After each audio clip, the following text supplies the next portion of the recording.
In November 1970, Howard Zinn was arrested with others in a protest at a Boston Army base to block soldiers from being sent to Vietnam. On the day he was supposed to appear in court, he was also scheduled to go to Johns Hopkins University in Baltimore, Maryland, to debate the philosopher Charles Frankel on the topic of civil disobedience.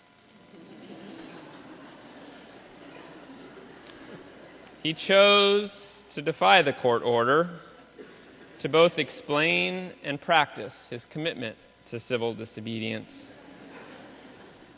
He flew to Baltimore, spoke in the debate, and came back to Boston to teach his class the next morning at Boston University. 2 detectives were waiting outside the classroom and hauled him off to court, where he was sentenced to a few days in jail. Here is the text of Howard's speech at Johns Hopkins. I start from the supposition that the world is topsy-turvy, that things are all wrong, that the wrong people are in jail and the wrong people are out of jail, that the wrong people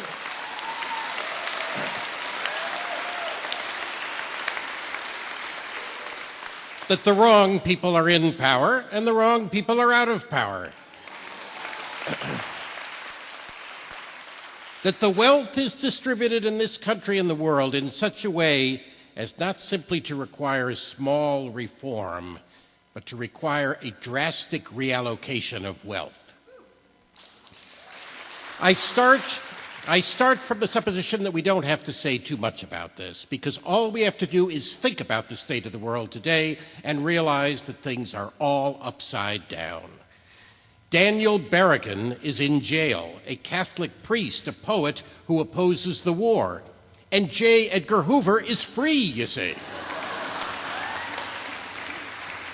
David Dellinger, who has opposed war ever since he was this high and has used all of his energy and passion against it, is in danger of going to jail.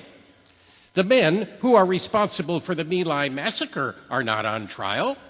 They are in Washington serving various functions, primary and subordinate, that have to do with the unleashing of massacres, which surprise them when they occur. At Kent State University, 4 students were killed by the National Guard, and students were indicted. In every city in this country, when demonstrations take place, the protesters, whether they have demonstrated or not, whatever they have done, are assaulted and clubbed by police, and then they are arrested for assaulting a police officer. Something is wrong. Something is terribly wrong when we ship 10,000 bombs full of nerve gas across the country and drop them in somebody else's swimming pool so as not to trouble our own. So you lose your perspective after a while. If you don't think, if you just listen to TV and read scholarly things, you actually begin to think that things are not so bad, or that just little things are wrong. But you have to get a little detached and then come back and look at the world, and you are horrified. So we have to start from that supposition that things are really topsy-turvy. And our topic is topsy-turvy, civil disobedience. As soon as you say the topic is civil disobedience, you're saying our problem is civil disobedience. That is not our problem. Our problem is civil obedience.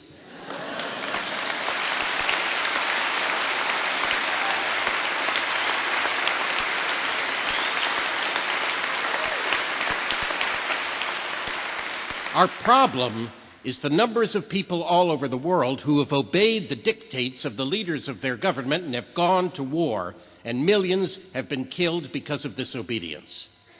We recognize this for Nazi Germany. We know that the problem there was obedience, that the people obeyed Hitler. People obeyed. That was wrong.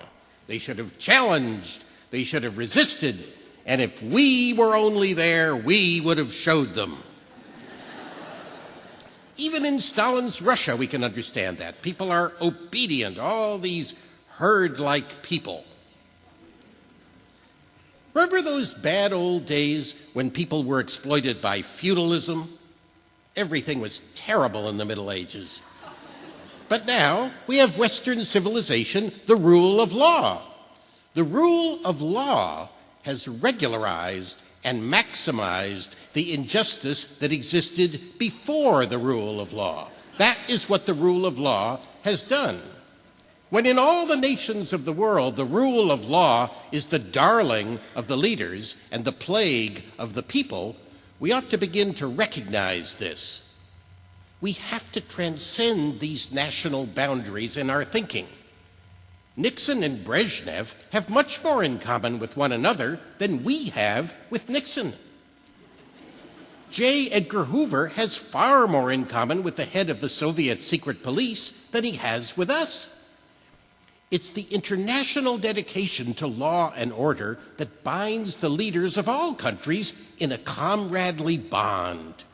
That's why we're always surprised when they get together. They smile, they shake hands, they smoke cigars. They really like one another, no matter what they say. Yossarian was right. Remember in Catch-22? He'd been accused of giving aid and comfort to the enemy, which nobody should ever be accused of. And Yossarian said to his friend Clevenger, "The enemy is whoever is going to get you killed, whichever side they're on." And we must remember that our enemies are not divided along national lines, that enemies are not just people who speak different languages and occupy different territories. Enemies are people who want to get us killed. The law is the Bill of Rights. In fact, that's what we think of when we develop our reverence for the law. So you have to be careful when you say, "I'm for the law, I revere the law." What part of the law are you talking about? I'm not against all law, but I think we ought to begin to make very important distinctions about what laws do what things to what people. What we are trying to do, I assume, is really to get back to the principles and aims and spirit of the Declaration of Independence. This spirit is resistance to illegitimate authority and to forces that deprive people of their life and liberty and right to pursue happiness. And therefore, under these conditions, it urges the right to alter or abolish their current form of government. And the stress had been on abolish. But to establish the principles of the Declaration of Independence, we are going to need to go outside the law, to stop obeying the laws that demand killing or that allocate wealth the way it has been done, or that put people in jail for petty technical offenses and keep other people out of jail for enormous crimes.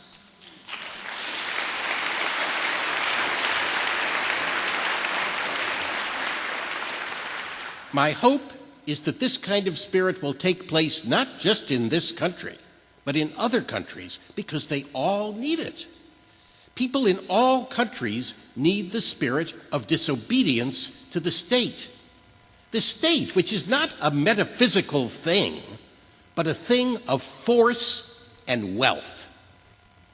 And we need a kind of declaration of interdependence among people in all countries of the world who are striving for the same thing.